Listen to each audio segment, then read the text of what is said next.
susing pagdinig at talakayan. Marami na tayong natuklasan ng mga issue at gayon ay marami na rin po tayong nalaman ukol sa mga pangangailangan ng ating batas at regulasyon.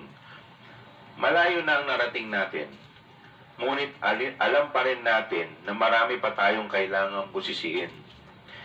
Isa sa mga pangunahing tungkulin ng Kongreso ay ang bumuo ng mga batas na tunay na maglilingkod sa ating bayan.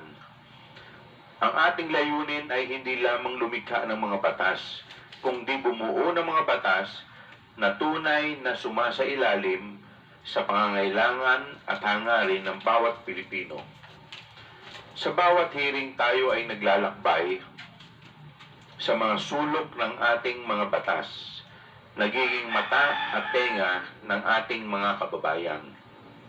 Dito natin natutuklasan ang mga kakulangan ng ating batas. Mga puwang na bilang mga kongresista ay dapat nating sikapin na punan upang mas mapabuti ang ating sistema at ang kalagayan ng ating bansa. Bago ako magpatuloy, nais kong ipahayag ang taus-pusong pasasalamat sa lahat ng ating mga resource persons.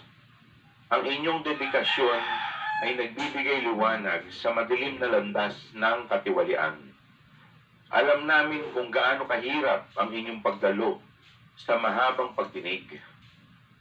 Ang inyong presensya at pagsagot sa mga katanungan ng komite ay hindi matutumbasan. Aasahan po namin ang inyong patuloy na suporta at pasensya sa mga susunod na pagdinig ng komite.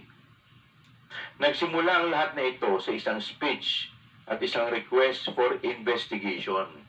Kung ating aalalahanin, nagkaroon ng privilege speech number 379 si Congressman Rolando Valeriano noong September 3, 2024 tungkol sa paggamit ng public funds ng Office of the Vice President mula 2022 hanggang 2024. At ang motu proprio na investigasyon sa manifestation ni Congresswoman Jervil R. Luistro noong September 2, 2024.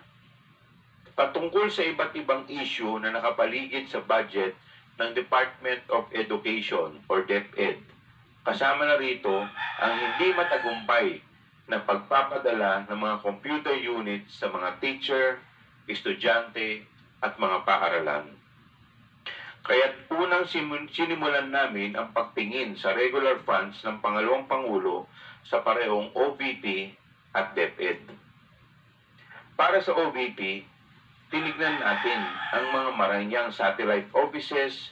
Kung ating aalalahanin, nakakabahala na halos kalahati ng budget ng OVP para sa 2023 at 2024 ay napunta sa pagtatayo at pagpapanatili ng mga satellite offices nito sa buong bansa.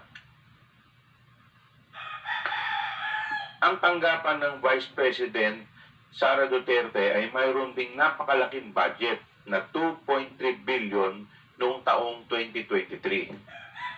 At dahil sa mga hindi maipaliwanag na gastos, noong 2024 ay kinailangan bawasan ang budget ng kanyang opisina sa 733.2 million. Ngunit para sa taong 2025, muli siyang humiling na bigyan siya ng 2.37 billion pesos. Tungkol naman sa DepEd, sa panahon na siya ay secretary, lumitaw ang mga pulang bandila sa procurement ng mga laptop para sa DepEd computerization program tulad ng rig bidding at pagsasabwatan ng mga bidders. Siya rin ay hindi nakapaghatid ng laptop na nagkakahalaga ng 9 billion para sa mga programa ng e-learning ng DepEd na tila isang napakalaking pagkukulang sa panahon na lumalalang pangangailangan para sa mga kagamitan ng edukasyon. Ngunit sa ating pagdinig at pagsusuri ng budget utilization ng DepEd at OVP, ulit-ulit lumilitaw at nakakabahala ang mga issue patungkol sa confidential funds. Napakalaking halaga po ang perang ito. Sa OBP, mula 4th quarter ng 2022 hanggang 3rd quarter ng 2023, mayroong nagastos na 500 million worth of confidential funds. Habang sa DepEd naman, mula 1st quarter hanggang 3rd quarter ng 2023, ay may 112.5 million pesos naman. Suma total ay may 612.5 million pesos, higit kalahating bilyon ang hinawakang confidential funds ng ating Vice Presidente. Natural bilang mga mambabatas na may mandatong masiguro na nagagamit ng wasto ang pera ng taong bayan, ulit-ulit rin namin na itatanong, saan napunta ang confidential funds? Sa ating pagsusuri, lumitaw ang mga sumusunod na kakulangan o gaps sa ating batas. Number 1, ang halaga ng Fidelity Bond para sa Special Disbursing Officers or SDO ay napakababa kumpara sa pondo na kanilang hawak. Tulad ni SDO Gina Acosta na may approved amount of bond na 8 million pesos, pero ang kanyang amount of accountability ay 500 million pesos. Si SDO Edward Fajarda naman ay may approved amount of fund na 4 million pesos, pero ang kanyang amount of accountability ay 50 million pesos. Pagpapatibay ng mga patakaran ng COA tungkol sa budget at mga technical resources. Pangatlo, nakakabahala rin ay tila walang maayos na sistema o paraan upang masiguro o ma-check o audit ng COA na nasa wasto ang paggasta ng mga confidential funds. At ika-4, malinaw na mga alituntunin sa mga detalye na dapat isama sa physical and financial plan na dapat din suriin ng mga ahensya ng pambansang gobyerno at hindi lamang sa Department of Budget and Management. Gayon din, ang kinakailangan ng pagsusumiti ng mas detalyadong ulat under oath ng mga accomplishment and liquidation reports kasabay na ang mga ebidensya ng accomplishment na ito. Sa terminong confidential ay tila ginagamit bilang isang panakip upang itago ang katotohanan mula sa atin.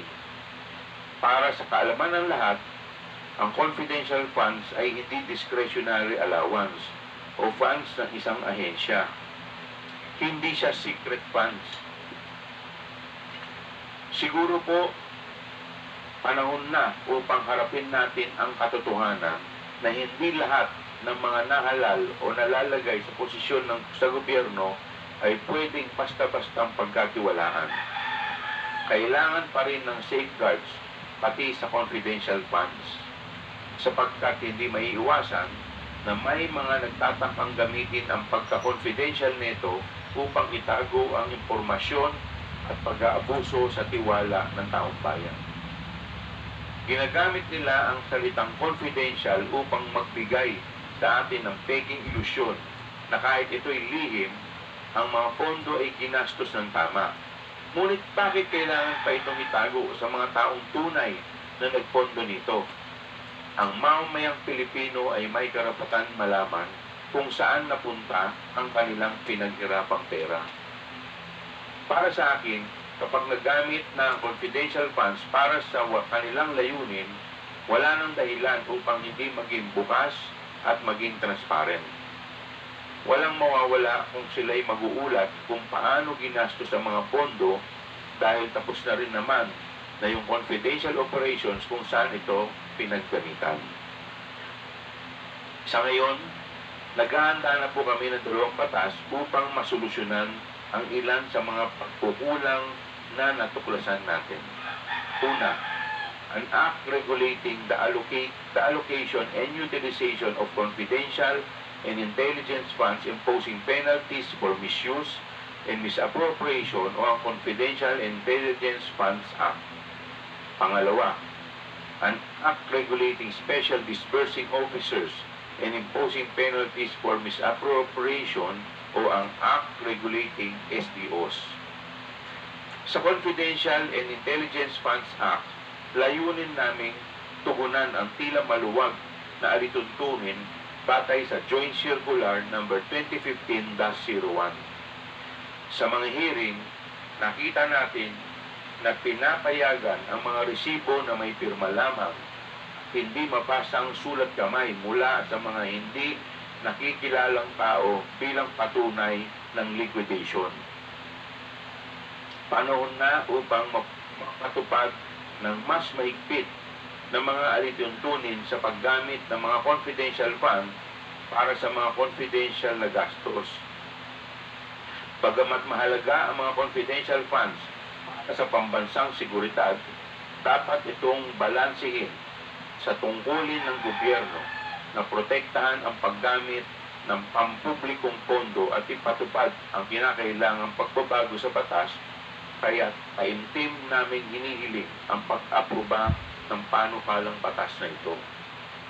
Samantalang ang Act Regulating Special Disbursing Officers and Imposing Penalties for Misappropriation, layunin nitong palakasin ang proteksyon ng pera ng bayan dahil ito ay madaling maging target ng mga head of agencies at special disbursing officers na abusuhin ang paglabas ng pondo sa milyong-milyong halaga at bilyon-bilyon na walang wastong liquidation at walang takot sa parusa.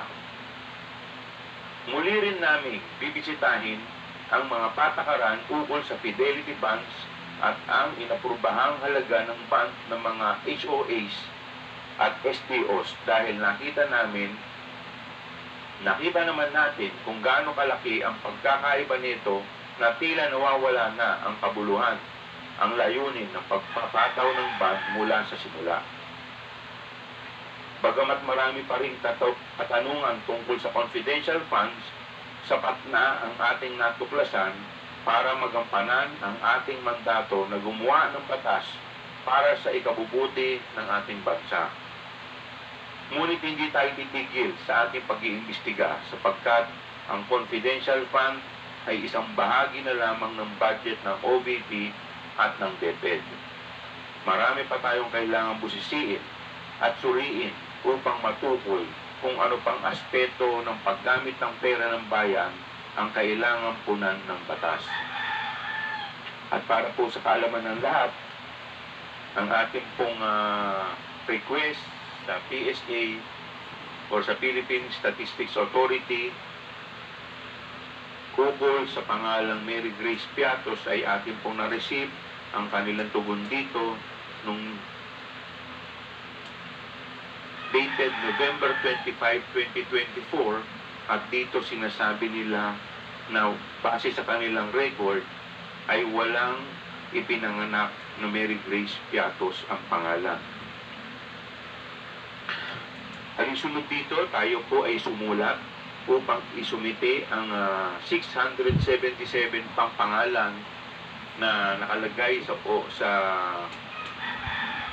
acknowledgement receipt ng DepEd, kung saan tayo po ay binigyan ng tugon ng Philippine Statistics Office dated December 8, 2024, at dito kanila pong sinasabi na out of 677 individuals, 405 ay walang birth certificate o walang record sa birth certificate o pwede nating sabihin na non-existent.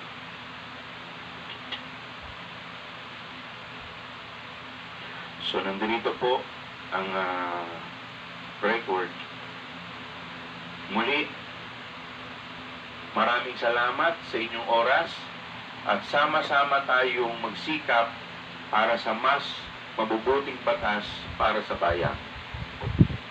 I will now turn over the floor to my colleagues who have expressed interest in making a presentation to the public. Your Honor, may I please be recognized? Yes, Comsec, the recognized. Thank you. May I please recognize Honorable Raul Daniel A. Manuel from